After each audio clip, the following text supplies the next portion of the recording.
All right. So I'm Raul, and I'm here again with Mira Kim from Arbor Entertainment. How are you doing? Great, great. How are you?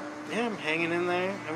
So first of all, we want to kind of say that this discussion will be based off of Voices of VR by Kent By, and in particular, his episode number 569 about Merleau-Ponty's phenomenology of perception and embedded metaphors, where he interviews Professor Kai Reamer of University of Sydney about the whole aspect of being embodied and in virtual reality, if that's completely necessary or not. Because we see, like, even when I go to the virtual reality expos and stuff, we are seeing advances in the whole idea of haptics, where like you can put your hand over this one airboard and it seems as though you're actually touching stuff, or there's even some apps where or experiences where you can even be flying. And so I think that's what we'll go ahead and kind of discuss today, or even like what are your ideas about that? Because like, is it even necessary? Like, so give me some of your thoughts about what this podcast made you think. Well, it definitely made me think a lot more about the experiences that are in VR right now. Because like you said, there's a wide range of experiences where they have these gigantic contraptions. Well, I guess they're not gigantic, but like these contraptions where like you're sitting in like one of these kind of like a hanging seat, and it's like you're paragliding, and you've got like, is it paragliding where you have your hands and you're kind of like flying through the air? Yeah. So they have things like that. They have these things where you're on a motorcycle and you have to like lean, and you'll feel the vibrations of the road in the VR environment. And it is definitely it's definitely a cool experience to see that, especially because like I don't actually drive a motorcycle. So just to get that experience of what it's like if I did, that's pretty cool. But at the same time too, like I don't know if that's any less or better than these experiences where you don't see you don't see any kind of like representation of your body. You just like, when you look down, it's almost like you're just floating through space. And I don't know that that's any less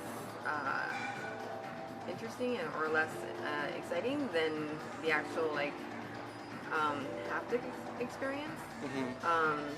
Because I think too, when you don't have those constraints, like your imagination kind of like pushes itself a little bit more to make things make sense to you, I guess, while you're in the VR space. And sometimes I think that'll produce interesting results too that are not expected. So I'm more curious about how,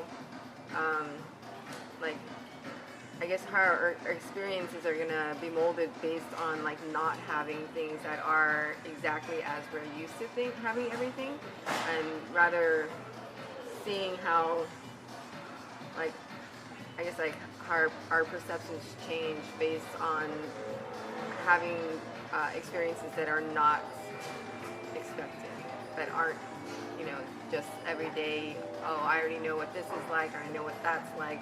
So I should be feeling this at this point, but instead of having like these automatic responses, I feel like it'll be interesting to see what our perceptions are when we're faced with things that aren't are foreign to us. Yeah. Oh, yeah. And I think that's one of the points that the doctor made in the podcast, where he's like,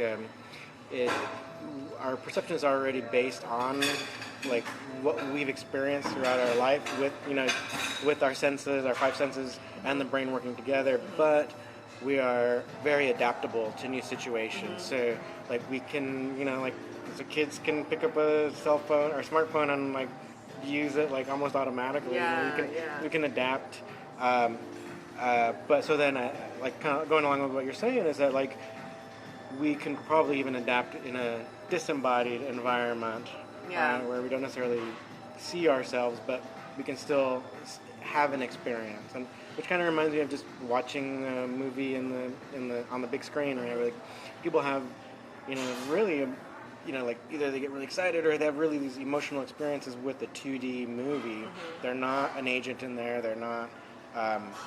They have no influence over what happens, but they can still have a really moving experience. Yeah. But I guess when it comes to like 360 and VR, it's like I think some people are really expecting, and I'm not saying they shouldn't expect more, but since if you are viewing a 360 movie, it's completely surrounding you. I guess some people want definitely to affect, if they're already in that bubble, like let's try to affect what happens. But I think that decision ultimately might be up to the director, right? Like, like do you want the audience like messing or changing the things, or yeah? So I think that's what we're kind of dealing with here. Some people might want more haptics or more agency, but I think the doctor in this case argues it's like, is that truly even necessary? Yeah. Yeah. I mean, I definitely like those experiences where you get to actually physically do things that complements the actual images that you're seeing. But at the same time, I do agree that it's maybe not necessary because, like, once we're like when we're in an environment where you're on the edge of a cliff, like most people know that they're in the VR space, and if they take a step forward, they're not going to fall off the edge, but you still get that same feeling though. You know, so I think the visual, or just the actual like visual quality is good enough. And also, I'm kind of curious too about how, like you said, when you have a kid, you hand them a smartphone. They've never used it before, but somehow they just figure it out so easily, or it seems like they do. But I almost wonder if, like, as we get older, because we get like our set in our ways, it's a little dangerous because like maybe our ability to actually like adapt goes down as we get older, because like our experiences just kind of like set us in specific like patterns, and maybe VR is an opportunity for us to start to break that pattern and get back to where like we can be more adaptable and actually have a better I guess kind of redirect our mind so that we can actually learn again. Yeah, no, that's like an excellent point, and like people should take your idea and run, or you should take your idea and run with it, because it's like people can get so set in their ways, like doing the same routine every day, that it would technically it's a possibility that they would not be, or they would be less open to different changes. But a lot of the research shows, like, as you age, you should be as active. You should be trying to learn that completely foreign language. Like, if you come from a Western background with a Western language, try to learn a tonal language, or a language that doesn't use the Romanized alphabet. These are things that help keep our minds young and flexible. But if you're not doing that, then you will be kind of less open to things. But whereas children now, they're so open to everything. So if we can kind of maybe use virtual reality to kind of get back that childhood sense of wonder, or curiosity, right? Because that reminds me too, like pretty consistently, I've heard from people who demo VR or 360 videos like I do. One of the things that I hear as kind of amusing stories is how whenever they put someone in a demo for the first time, the person will usually kind of giggle, like a little kid. And so, it does kind of bring that sense of wonderment again, and I think that's a very powerful, it's a very powerful, I don't want to say tool, but it is kind of, that you can, I guess, kind of reinvigorate people's like kind of passion for doing things, rather than just kind of doing the standard, I guess, thing that you're supposed to told to do. Yeah. Getting a job is important because you have to sustain, but at the same time, you might as well like do something. If you're gonna have to get a job, might as well try to do something you enjoy. Oh yeah, exactly. Yeah, but it's like, but then to remember to always like try to keep flexible with your mind, right? Because yeah, otherwise you just get set in your ways, and then new things will be harder to adapt to. Yeah. And yeah, that was one of the points where it's like, yeah, we humans are adaptable, but I think sometimes this adaptation to change can be more difficult for some. Yeah. Right, as opposed to others, or even people with more of a childlike sense of wonderment. Yeah. Yeah, so that was one of the other things, though, too, with regards to our perception and consciousness. So one of the points of the professor in the podcast was this whole idea between like holism, and the opposite of holism would be reductionism. We do have we talk a lot about reductionism and with regards to medicine, because it's a big problem when we kind of reduce everything to these little parts, where it's like we have like one compound where we believe is a cure-all. Like we find out that every individual person might not be able to handle it, or sometimes one compound in isolation while it might be able to help a problem, it does a lot of damage to other systems in our body. So what they were talking about is like holism, in that we use we have used all of our senses throughout our entire life to get a sense of like an understanding of how we are in our environment.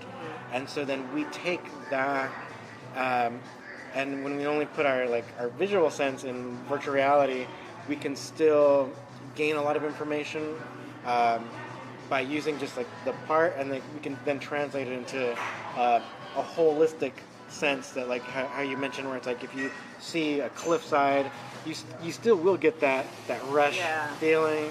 Yeah, like when I was at Stanford, I did one of their phobia projects for virtual reality, where you actually do jump off of a side of a building or whatever, and I wasn't even on any kind of elevation.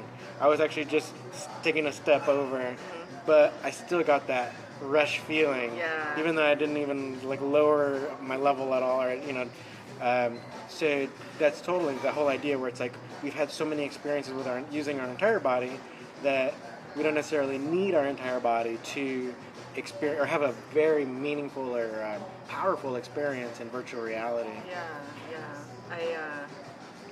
I can definitely see though how it's I guess I feel like it's very easy to compartmentalize things though, because it's easy to understand things on a smaller scale than to like try to see the big picture as a whole. It's because I don't know. It's like I think it's like how we when we set goals and stuff, like rather than like looking, you kind of know what your goal is like way down the line, but in order to actually get there, you kind of just have to have these small accomplishments along the way. And I don't know if it's because like that's how we've just been taught that that's how it should be, but yeah, as far as like I had a little harder time like grasping like. We're talking. Oh, sure.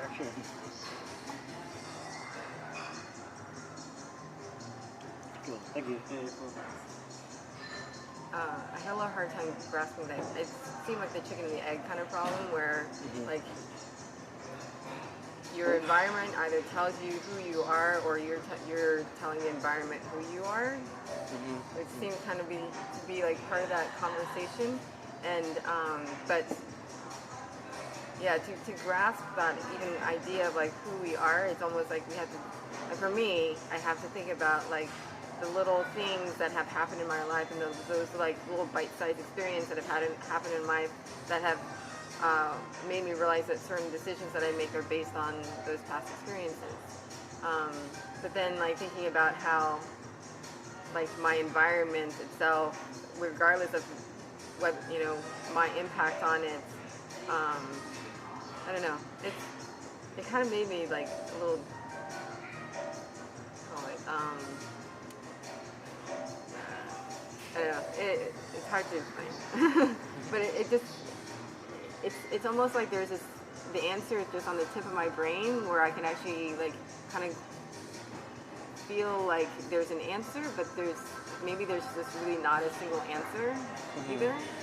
Was it like what you're describing actually really kind of is the idea of holism in that like there's one book I read. It happened to be more about diet, but it was about holism and medical research, right? But the author in that the author is Dr. Colin Campbell from Cornell, and what he mentions is like I guess like around the 1930s or 40s, I believe it was, one mathematician proved mathematically that if we were to ever know everything about a single subject, we would quickly realize that that one little subject is only like a cog in like this massive framework or a massive machine but we could never truly understand the entirety of it.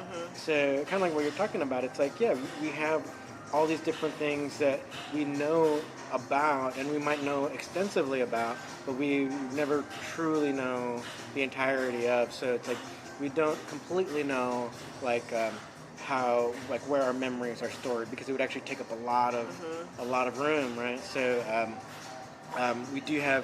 we are being successful in like transplanting some memories to like other people, other animals. I believe they're doing some mouse research on that, where it's like they can take a mouse that can follow or who solved a maze, and then they were able to try to transplant some of those another mouse, and then they were able to just quickly get to the end without like really guessing.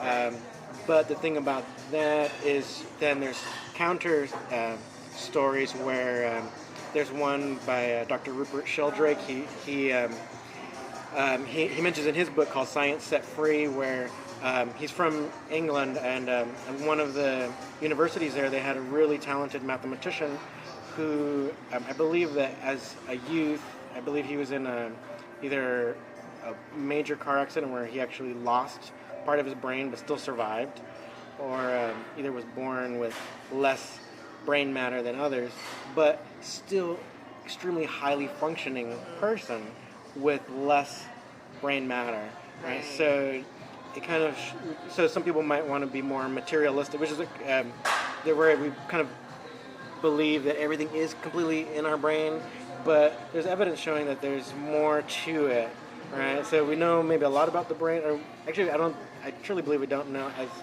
we're still scratching the surface, I believe. But yeah, so with regards to like memories or our emotions and stuff, we know a little bit. We know about hormonal reactions and how our bodies react when we see outside stimulus, but we definitely don't know the whole of it. Yeah. And that's I think that's what you made me think of, where it's like we could. That's why we can have like this whole conversation about the chicken and egg, because we are I wouldn't want to make a person seem as small as being a cog in a big machine or whatever, but we are an individual that is having our own perceptions of this world, right? And so it's going to be different. Yeah, go for it. Let me know any of your thoughts. And also, like, all of our perceptions are different too, because it's always interesting to me where, I don't know, like days from now, like you and I, we might like just flash back to this, this conversation here, and we'll remember different things. And it's possible, like, someone asked us, like, separately a week later, like, what did you guys talk about during this conversation? Like, our answers could be completely different. What we saw in the environment could be completely different. And that's one of the things that I find most, like, most interesting and most, like, frustrating about just the research that I've read about how little control it seems like we have over, I guess, how we behave and what we see. But then at the same time, that's where like this whole phenomenology, like the podcast, was interesting, because like it just, And it makes me think about like, well, maybe I think that because of my personal experiences growing up, like maybe my the things that I've learned and read have just shaped the way that I think about things, so that um, you know we're at this point where we're having this conversation, and I'm now at this this kind of weird position where it's like not, I don't know. I guess you're getting to that point where you just feel like you don't know anything anymore. It's almost like I read somewhere, the more you learn, or the more you learn, the less you know. Yeah. Well, then I think that's kind of like going on the road to holism in a way, where it's you're realizing that all these things make up a bigger picture. Yeah, it's like every question leads to like 10 more questions. But I do enjoy the process, that's where also I like how VR does kind of bring people back to like a more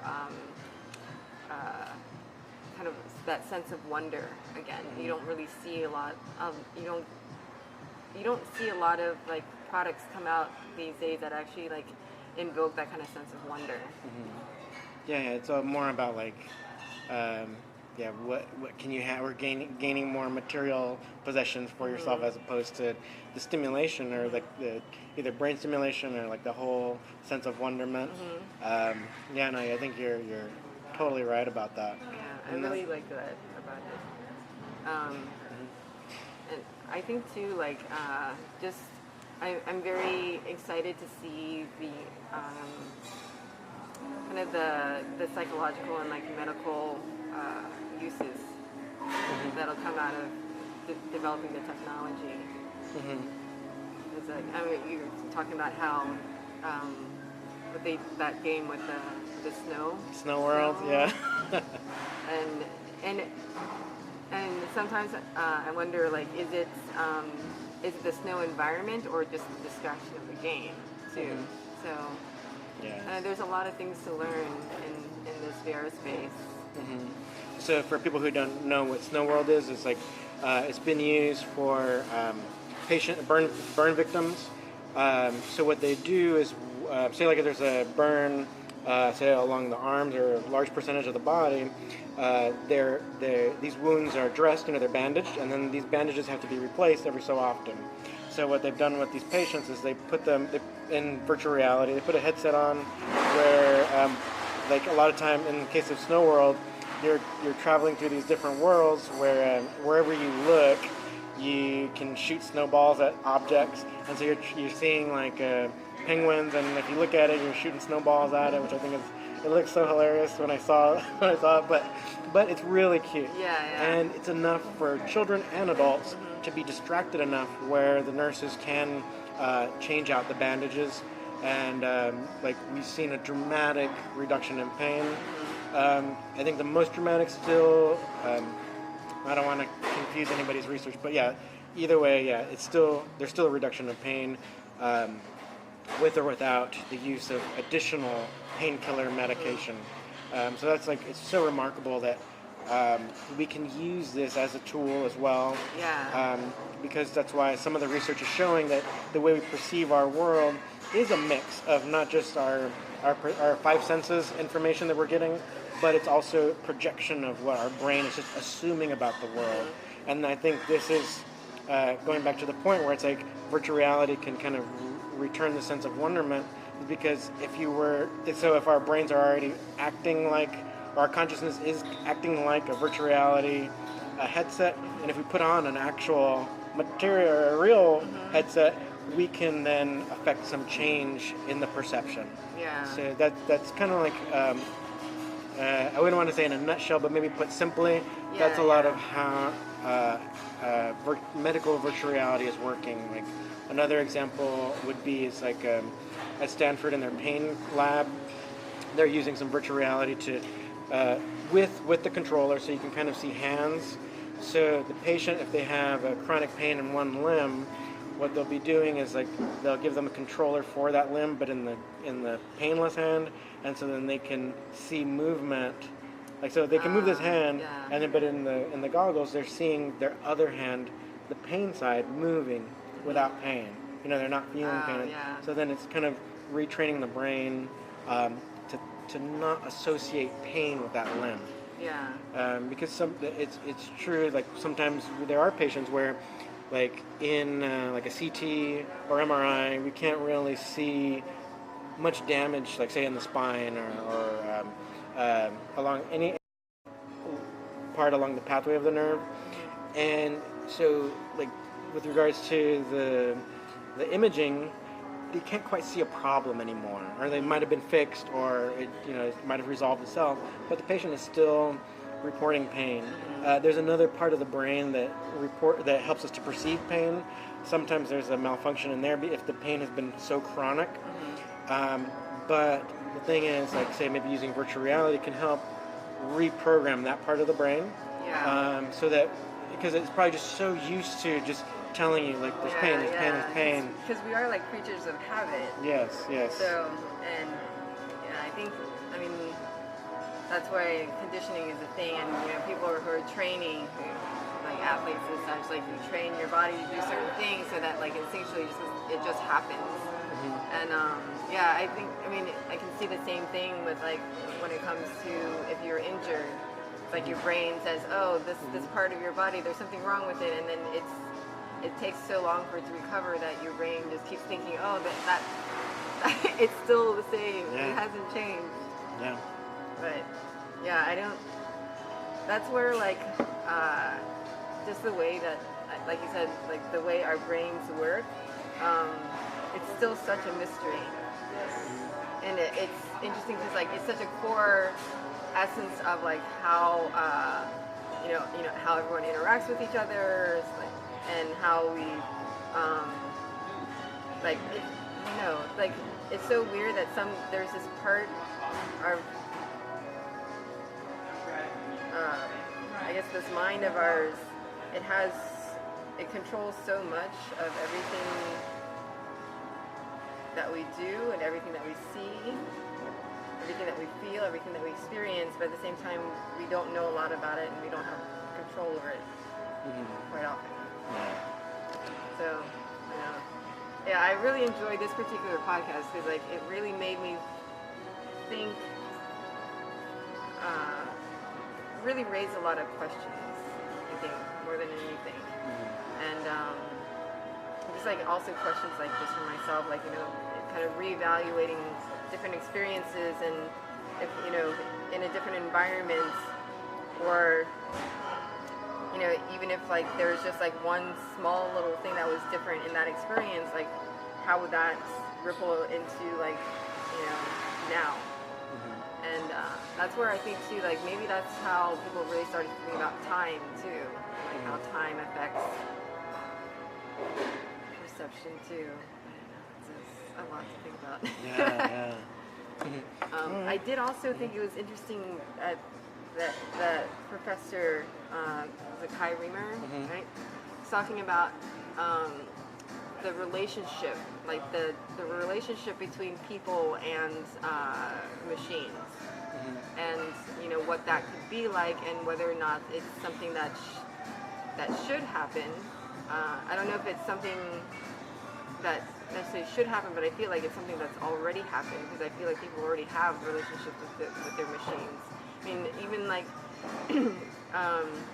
when people started naming their cars, because they're humanizing this machine somehow because they had an emotional connection to it. But at the same, I think if you just ask most people, they'll be like, no, of course not. Of course you can't have a relationship with a machine. But I do kind of wonder sometimes if having a machine that can actually like respond in a logical way, like I guess just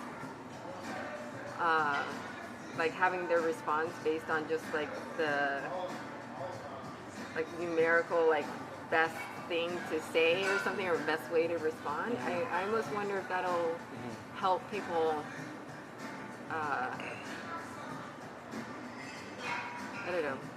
Yeah. think more broadly. Yeah, possibly. Did you happen to see the latest Blade Runner movie? No, not yet. Okay.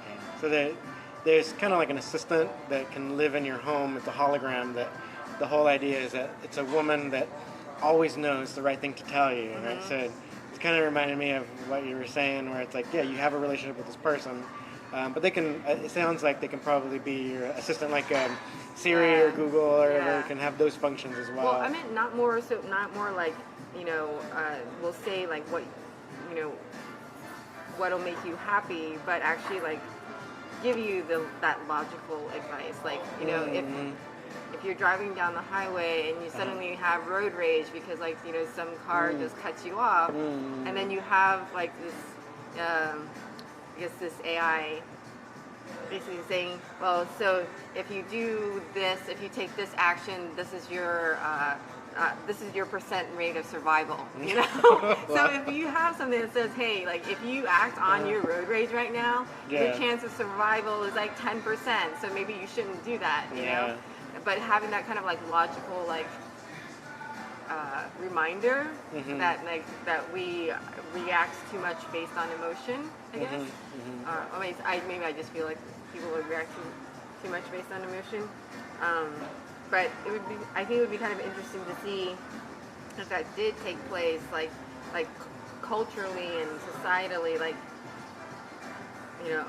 how things will shift. Because I think sometimes, I feel like there is some wisdom to, like, when your first reaction to something, before you actually act on it, just wait like 10 seconds and see if you still feel like you want to do that. And even then, like, maybe wait another minute before you actually do something, just because, like, that initial like knee-jerk reaction isn't always the best. And quite often it seems like it's more detrimental. So I think my mind always goes to like how how machinery and like just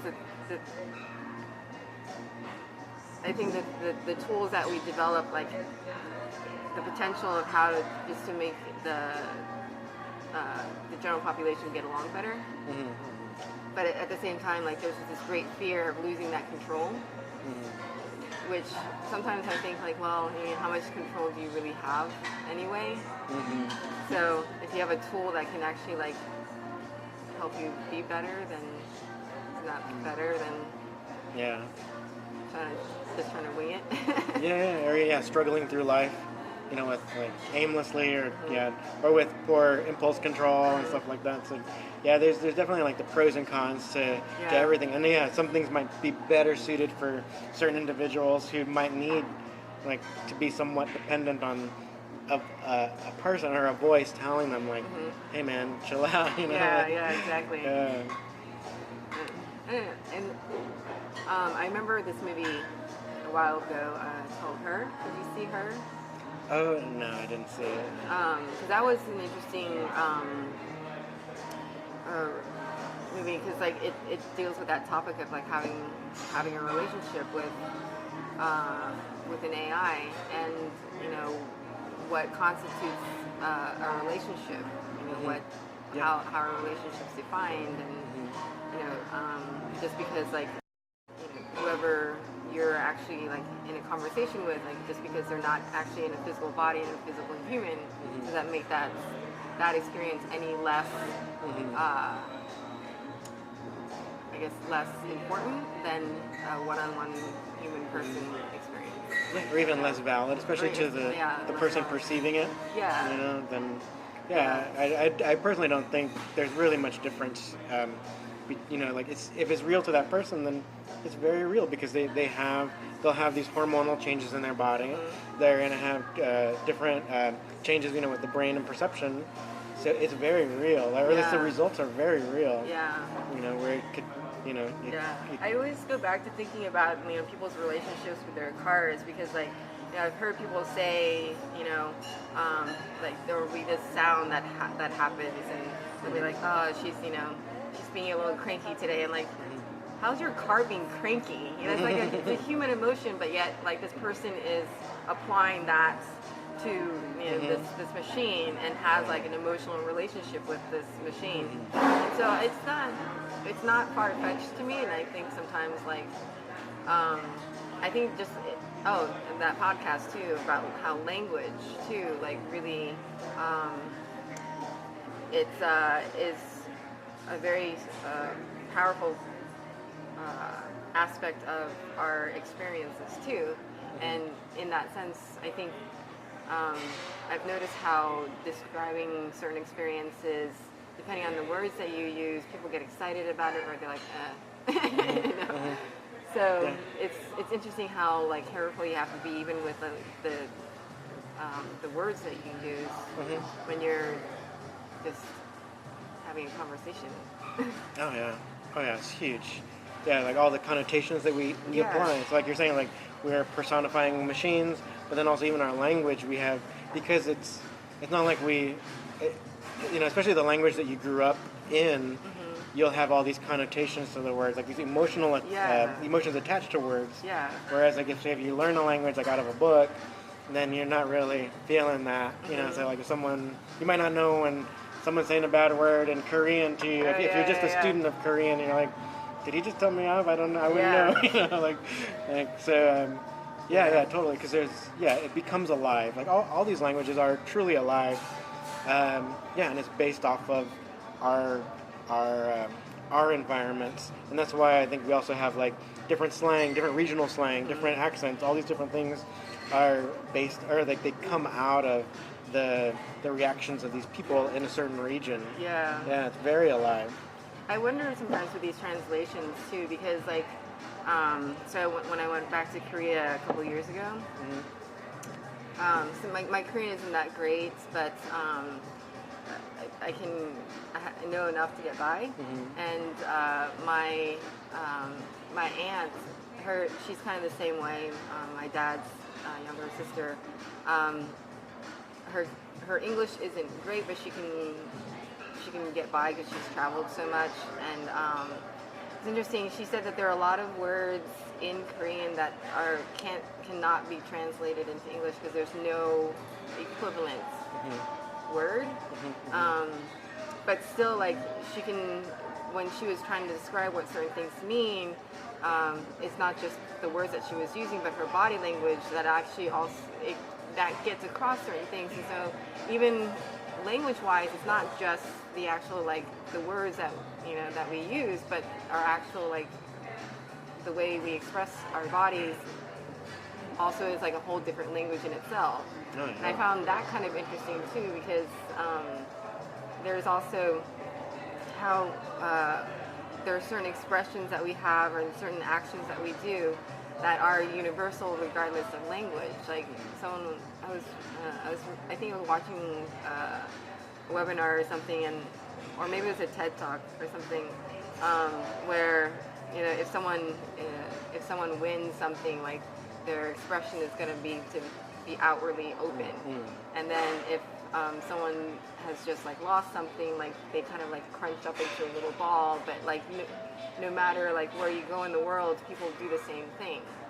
And so I do sometimes wonder about how like languages have developed across regions, and like when you said with the different slang and everything like that, and how much you can actually like learn a language just not by like listening to them, but just by watching them, by watching people. So I don't know. There's a lot of interesting things to think about. And I think that's part of the way that like babies will acquire language, by observing like, this is a bad connotation, like their voices are raised and stuff like that. Yeah, and that's where like like visually, like virtual reality, because it's such a visual.